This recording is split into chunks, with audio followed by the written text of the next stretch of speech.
Welcome to the deep dive. We take stacks of information, try to cut through all the noise, and distill the really important nuggets for you. Today we're embarking on what I think is a fascinating deep dive into the very dynamic and often quite tumultuous world of global geopolitics. Our sources for this are really diverse. It's quite a rich tapestry. We've got detailed policy briefs, from places like the Institute Jacques Delors, plus a whole range of news reports: Politico, CBS News, Al Jazeera, PBS, even insights from Reddit's regiopolitics community. And of course, the very latest polling data from YouGov, Gallup, Rasmussen, and Emerson. Right. And our mission today really is to help you connect the dots. There's so much happening, it feels disconnected sometimes. We'll be exploring, the tricky dance of international trade disputes, the shifts we're seeing in political approval ratings, and also the really complex web of humanitarian crises and regional tensions. We want you to walk away not just sort of informed, but with a deeper understanding of the surprising connections that are shaping our world right now. Okay, so let's unpack this. Let's dive straight into these pretty significant developments in the trade relationship between the U.S. and the European Union. Yeah, let's do that. So on July 27th, 2025, this major new trade deal was announced. It was the U.S. president and the president of the European Commission, Ursula von der Leyen. And the core terms, well, they're quite striking. The U.S. is imposing a new single 15% tariff on most EU exports. And that includes really critical sectors like cars, semiconductors, pharmaceuticals. It's broad. In return, the EU side has committed to opening its markets to American exports at zero tariffs. Zero tariff, wow. But what about steel and aluminum? That's been a sticking point for a while, hasn't it? Exactly. And that's what's particularly notable here, and frankly, a major point of contention: EU steel and aluminum products. They will continue to face that crushing 50% tariff when sold into the U.S. market. 50%. And those EU rebalancing measures, the countermeasures from 2018 against the earlier U.S. tariffs, they're set to automatically come back after March 31st, 2025, or potentially they could be reestablished even sooner. So the reactions, I imagine they weren't exactly uniform. Not at all. Quite divided, as you said. It really reveals a fractured landscape. The U.S. president hailed it as the biggest deal ever made, right? That was the headline. That was the headline, yes. But von der Leyen, while she talked about bringing stability and predictability, she also, quite notably, acknowledged a clear ceiling of 15% for tariffs, sort of highlighting the constraints. Hmm. And what about the rest of Europe, beyond Brussels? Well, the reception has been far more critical, almost scathing, actually. French Prime Minister François Bayrou, for instance, called the deal a disaster for Europe. He said it felt like submission. Strong words. Yeah, that's very strong. And German EU parliamentarian Bernd Lange, he described it as lopsided and unsatisfactory, really emphasizing a clear imbalance in the concessions made. Some sources we looked at even suggest the EU has effectively capitulated. They point to what they call its supranational straitjacket, basically, the shared decision-making needing consensus among all member states, which, can limit its ability to respond quickly and independently in situations like this. Which really begs the question then, how prepared is the EU to actually defend its economic interests when faced with this kind of pressure? That's the key question. And the EU has actually been trying to bolster its trade defense arsenal in recent years. You can think of it like a toolbox, right? Designed to respond to economic threats. One source even visualized it that way. Okay, a toolbox. What's in it? Well, key tools include the enforcement regulation. That's seen as the sort of quickest and most muscular option. It allows for really broad countermeasures, tariffs, import-export limits, even restrictions on trade and services and intellectual property. It seems highly likely this will be triggered to respond to these new U.S. tariffs. Okay, so that's one tool. What else? Then there's the anti-coercion instrument, the ACI. It's newer, introduced in 2023. Some describe it as a defensive bazooka. Essentially, it gives the EU a legal framework to hit back hard with economic measures if another country tries to, strong-arm them with trade restrictions. A bazooka sounds powerful. How fast can it fire? Well, it can allow retaliation in maybe 2 to 3 months, and this is a big but. Yeah. Its effectiveness really hinges on the unity of the 27 member states. It requires a qualified majority vote, which is a specific high bar for agreement. And getting that agreement with so many different national interests, well, that can be challenging. Right. Always the challenge of getting 27 countries on the same page. Exactly. And there are other instruments too, of course, things like FDI screening to look at foreign investments for security risks. There's the foreign subsidy regulation dealing with unfair subsidies from outside the EU. The international procurement instrument trying to open up government purchasing markets. Plus, the traditional trade defense tools like anti-dumping and anti-subsidy measures, they're still there. And things like WTO cases. They can initiate WTO cases, yes, but everyone knows those are notoriously lengthy processes, years often. And sanctions, well, that's considered the nuclear option. Really unlikely against an ally like the U.S. despite the friction. So it sounds like an impressive arsenal on paper. But realistically, how much leverage do these tools really give the EU? Especially against an ally like the U.S., where, let's face it, security dependence is also a factor. That's a really crucial point.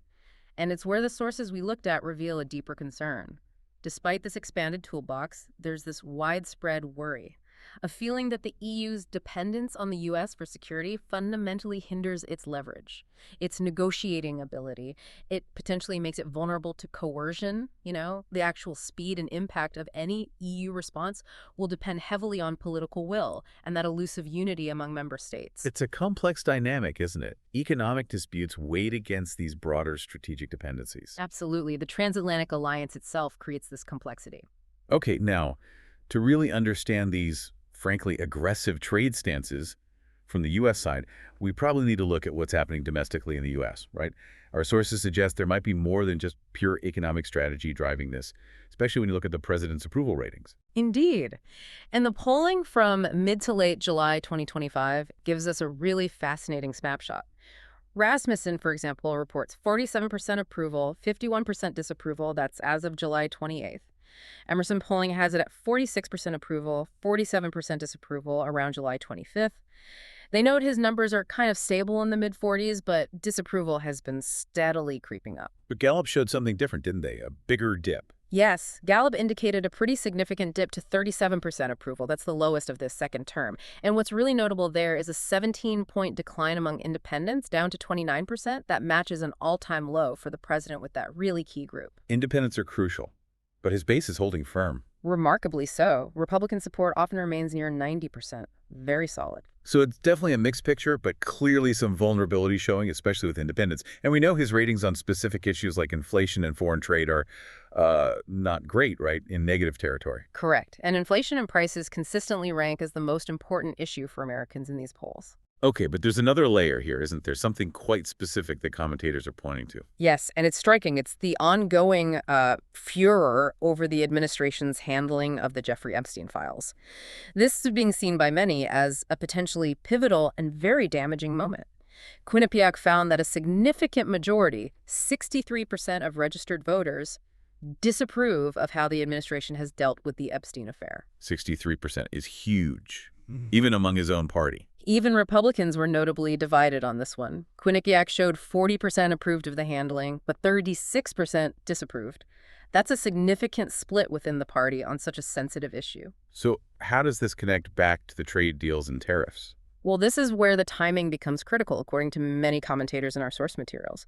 The insight isn't just that these tariffs happened, but why they might have happened now. Many directly connect the timing of these various tariff announcements. The EU one, renewed talk of tariffs on Canada, directly to this domestic controversy. The distraction theory. Exactly. The pattern suggested is that these bold, headline-grabbing actions on trade serve as a distraction tool. The idea is to generate new headlines, shift the media focus, divert public attention away from the deepening Epstein saga, which is politically toxic and just won't seem to go away. It's a classic political playbook, maybe, but seeing it potentially play out on the global trade stage, that's pretty compelling. It certainly adds another dimension to understanding these trade moves. And this aggressive stance isn't just hitting Europe. It's causing major friction much closer to home, too. Let's turn our attention north now and look at Canada's pushback. Mark Carney, the new prime minister there, seems to be taking a very strong line. He really is. Carney has directly accused the U.S. president of imposing unjustified tariffs. He said they're attacking Canadian families, workers, businesses, very direct language. He made a very public statement asserting Canada would, quote, keep our tariffs on until the Americans show us respect. Wow, show us respect. That's pointed. Very. And he's also been quite vocal on social media. He emphasized that Canadians don't want to be checking Twitter or whatever daily to see what the U.S. president might do next to their economy. He's firmly asserting, Canada will decide its own future. Now, the U.S. justification for these tariffs on Canada, including that threatened, 250% tariff on dairy, plus the existing steel and aluminum ones. The stated reason involves claims about Canada failing to stop drugs, specifically fentanyl, from entering the U.S. What do our sources say about that claim? Well, looking at the wider context and data cited in our sources, that premise is directly challenged. Sources state that less than 1% of the fentanyl entering the U.S. actually comes from Canada. Less than 1%, so the critics would say. Critics argue pretty forcefully that the fentanyl crisis in this specific context is essentially being used as a pretext. They call it a problem that doesn't exist in terms of Canadian sourcing, used to justify what they see as otherwise illegal tariffs and just blatant market manipulation. How has Canada responded beyond the rhetoric? Well, they've hit back with retaliatory tariffs on over $100 billion worth of U.S. goods. That's significant. And they're actively pursuing trade diversification, trying to build stronger ties with other countries. There's definitely a sentiment reflected in some sources. One put it very bluntly that while this trade fight will cause pain, it might be the necessary harsh awakening Canada needed. A wake-up call to reduce reliance on its southern neighbor. Precisely. To sort of stand on its own 2 feet more economically. Okay, so beyond these specific U.S. EU and U.S. Canada trade battles, our deep dive into places like the For Geopolitics community and other news sources, it really paints a picture of a world grappling with multiple crises at once, doesn't it? Absolutely. It's a complex mosaic of global tensions, all happening simultaneously. Like in Ukraine, for instance. Yeah, in Ukraine, there's significant internal turmoil reported. Outrage over the government's alleged attacks on anti-corruption watchdogs. We're seeing reports of soldiers themselves slamming President Zelensky's crackdown, calling it a fatal mistake. And it has external consequences, too. The EU has reportedly cut some aid to Ukraine, specifically over these corruption concerns. It shows how internal governance really impacts international support. And what about China's role in that conflict? Well, China's role seems quite nuanced, according to our sources. The suggestion is Beijing doesn't necessarily want Russia to win outright, but rather the goal might be for Russia to bleed, obey, and keep the U.S. distracted. A calculated geopolitical game. And they seem to be covertly supplying things like drone engines despite sanctions. And then there's the ongoing crisis in Gaza. Yes, the Gaza crisis continues with just harrowing reports. We saw accounts from a Palestinian journalist describing conditions of daily famine. The UK's Royal Air Force is dropping aid. International pressure for humanitarian pause intensified, leading Israel to eventually implement one. But the situation around food aid is described as a horror, and there are reports Hamas is facing its own financial crisis. It's just layers upon layers of difficulty. And it doesn't stop there. Yeah, there are other flashpoints. No, it doesn't. We also see these other threads of tension. For instance, a U.S. citizen was reportedly among 8 Druze family members executed during recent sectarian violence in Syria.